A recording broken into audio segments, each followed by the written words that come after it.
नमस्कार प्रिय साथियों, मैं हूं आचार्य श्रीधर खांडल और आप देख रहे हैं नक्षत्रवेद.com का मासिक राशिफल कार्यक्रम। इस मासिक राशिफल कार्यक्रम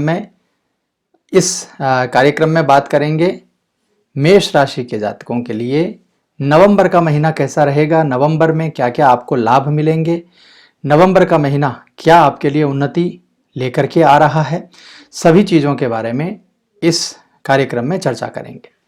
तो चलिए आगे बढ़ते हैं। सबसे पहले तो नवंबर के महीने में यदि आपका जन्मदिन है या आपके विवाह की वर्षगांठ है तो आपको नक्षत्रवेद ज्योतिष परिवार की ओर से अनंत अनंत शुभकामनाएं। चलिए आगे बढ़ते हैं और सबसे पहले देख लेते हैं नवंबर के महीने में ग्रहों की क्या स्थिति रहेगी, ग्रहों का क्या परिवर्तन होगा और ग्रहों का प्लेसमेंट आपकी कुंडली के हिसाब से, आपकी राशि के हिसाब से कैसा रहेगा। सबसे पहले सूर्य नारायण 16 नवंबर को प्रातःकाल 6:53 पर शुक्र की राशि तुला से निकलकर मंगल की राशि वृश्चिक में प्रवेश करेंगे। यानी सूर्य का गोचर, सूर्य का परिवर्तन नवंबर के महीने में होगा। मंगल की बात करें तो मंगल 14 नवंबर 2020 को गुरुदेव बृहस्पति की राशि मीन में प्रातःकाल 6:06 पर मार्गी अवस्था में गोचर करने वाले हैं। बुध की बात करें तो बुध 3 नवंबर 2020 को शुक्र की राशि तुला में रात्रि 23:17 पर मार्गी अवस्था में गोचर करेंगे और 28 नवंबर 2020 को मंगल की राशि वृश्चिक में प्रातःकाल 7:04 पर प्रवेश करेंगे। गुरुदेव बृहस्पति 20 नवंबर 2020 को शनि की राशि मकर में मध्याह्न 1:22 पर प्रवेश करेंगे और शुक्र 16 नवंबर 2020 को स्वयं की राशि तुला में स्वगृही अवस्था में रात्रि 25:01 पर प्रवेश करने वाले हैं। शनि महाराज यथावत रहेंगे, यानी 29 सितंबर 2020 से अपनी खुद की राशि मकर में स्वगृही अवस्था में मार्गी होकर के चल रहे हैं, अच्छी व्यवस्था में है।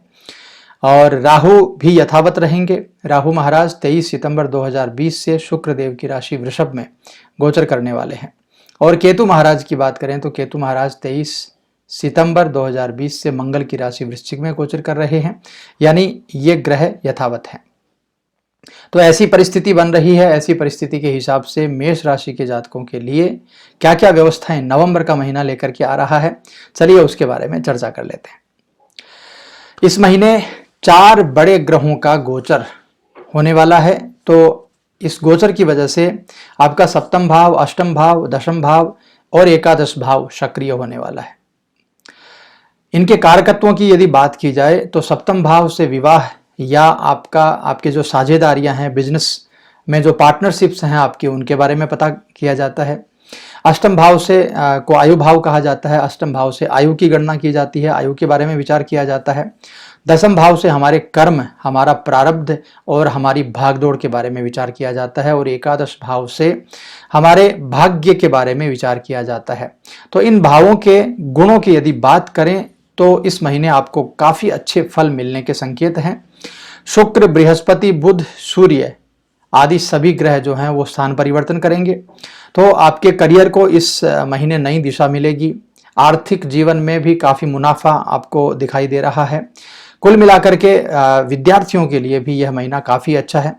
तो ये स्थितियां रहेंगी। चलिए विस्तार से जानते हैं। सबसे पहले आपके कार्य क्षेत्र में, आपके व्यापार में, आपकी नौकरी में कैसी संभावनाएं रहेंगी इस महीने, उसके बारे में चर्चा करते हैं।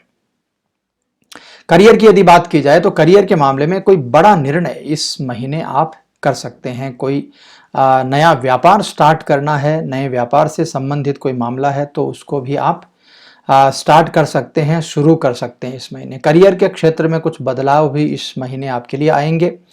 लेकिन कार्य क्षेत्र में कहीं ना कहीं कोई विवाद भी आपको इस समय परेशान करेगा। आपके टीम के जो सदस्य हैं वो आपको कहीं ना कहीं निराश कर सकते हैं, परेशान कर सकते हैं, आपकी छवि खराब करने की कोशिश कर सकते हैं। इसलिए थोड़ा सा संभल करके नौकरी पेशा जातकों को रहने की ज़रूरत है।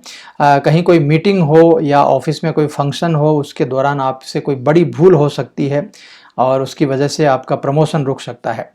तो ये सब चीज़ें जो हैं वो कमज़ोर हैं। इन चीज़ों पर यदि आप ध्यान रख लेते हैं तो नौकरी में बहुत बहुत अच्छी व्यवस्थाएं आपके लिए बन जाएंगी। इसके अलावा यदि आप व्यापार करते हैं तो सरकारी किसी प्रकार की कोई पेनल्टी आपको भरनी पड़ सकती है, सरकारी कोई अधिकारी आपको थोड़ा कहीं परेशान कर सकता है, कोई कागजात को लेकर के कोई परेशानी हो सकती है, या कोई गैर कानूनी काम आप करते हैं तो उसमें भी कहीं ना कहीं कोई परेशानी आपके लिए बन सकती है। बाकी इन सब चीज़ों को छोड़कर यदि अच्छाई देखी जाए, ये सब चीज़ें माइनस पॉइंट थे। यदि अच्छाई देखी जाए तो व्यापार में काफ़ी अच्छी बचत आप कर पाएंगे, बजट प्लान करके आप चल पाएंगे, खर्चों के ऊपर नज़र रख पाएंगे और ज़्यादा मुनाफा भी आप इस महीने कमा पाएंगे। यानी कुल मिलाकर के व्यापार की स्थिति भी मेष राशि के जातकों के लिए काफ़ी अच्छी है, नौकरी की स्थिति भी काफ़ी अच्छी है। बस जो 3-4 माइनस पॉइंट हैं, उन माइनस पॉइंट्स का थोड़ा सा ख्याल आप रख लेंगे तो कुल मिलाकर के ऑल ओवर यह स्थिति आपके लिए बहुत अच्छी है। चलिए आगे बढ़ते हैं, बात करते हैं आपकी आर्थिक स्थिति कैसी रहेगी। धन से जुड़े हुए जो मामले हैं उसमें पुरानी जो समस्या बनी हुई थी उसमें कोई नई तरकीब आप लगा सकते हैं, किसी नए प्रकार से पैसा कमाने की कोशिश इस समय आप कर सकते हैं और उसकी वजह से काफ़ी ज़बरदस्त रूप से धन की व्यवस्था आपके लिए बन सकती है।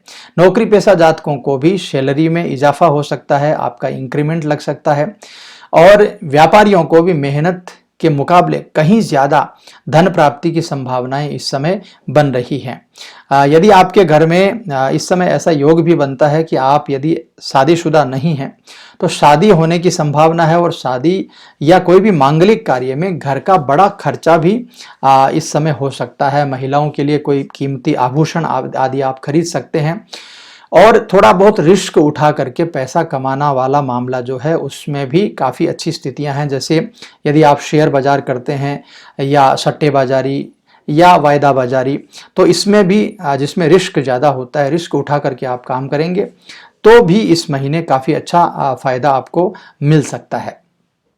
विपरीत परिस्थितियां भी कहीं ना कहीं इस महीने में आएंगी तो उसमें मुनाफे को छोड़िएगा, आप ज़्यादा रिस्क मत लीजिएगा, धैर्य धारण करके आगे बढ़िएगा। बाकी सभी चीज़ें आर्थिक रूप से देखा जाए तो इस महीने आपके लिए काफ़ी अच्छी दिखाई देती हैं। आपकी आर्थिक ग्रोथ इस महीने रुकेगी नहीं, होती रहेगी और आर्थिक मामला आपका काफ़ी अच्छा दिखाई दे रहा है। आगे बढ़ते हैं, बात करते हैं स्वास्थ्य पक्ष के बारे में। आपका स्वास्थ्य कैसा रहेगा। स्वास्थ्य पक्ष को यदि बात करें तो कोई बड़ी समस्या इस महीने नजर नहीं आती है। बस चेहरे को लेकर के कोई परेशानी या ईएनटी से संबंधित कोई परेशानी हो सकती है। इसके अलावा श्वास नली में या गले की जो नली होती है जिससे हम भोजन आदि ग्रहण करते हैं उसमें कुछ प्रॉब्लम होने की समस्या दिखाई दे रही है। तो इन सब प्रॉब्लम्स को दूर करने के लिए योग, प्राणायाम, मॉर्निंग वॉक आदि आप ज़रूर करिए। बाकी सभी चीज़ें काफ़ी अच्छी हैं और जिनको आर्थराइटिस की प्रॉब्लम है, जिनको पैरों में, घुटनों में कोई प्रॉब्लम है या कमर में कोई प्रॉब्लम है तो उनके लिए भी इस महीने थोड़ा सा मामला डामाडोल है। तो इन सब चीज़ों का ध्यान रख लीजिएगा। बाकी स्वास्थ्य की परिस्थिति काफ़ी अच्छी रहेगी इस महीने, कोई बहुत ज़्यादा आपके लिए नुकसान वाली स्थिति नहीं है। आगे बढ़ते हैं, बात करते हैं प्रेम जीवन और वैवाहिक जीवन के बारे में। प्रेम जीवन की बात करें तो इस महीने आपके प्रेम जीवन को लेकर के आपके घर वालों को अचानक से पता लग सकता है और वो पता लगने के बाद आपके संबंधों के बारे में घर वालों से आपकी बातचीत हो सकती है। उसमें कहीं आपको झूठ नहीं बोलना है, जो सच्चाई है, जो जैसा है वह सब कुछ आपको सही सही तरीके से बोलना चाहिए ताकि आपको अपने प्रेमी से आगे वैवाहिक स्थितियों में आगे बढ़ने का मामला बन जाए।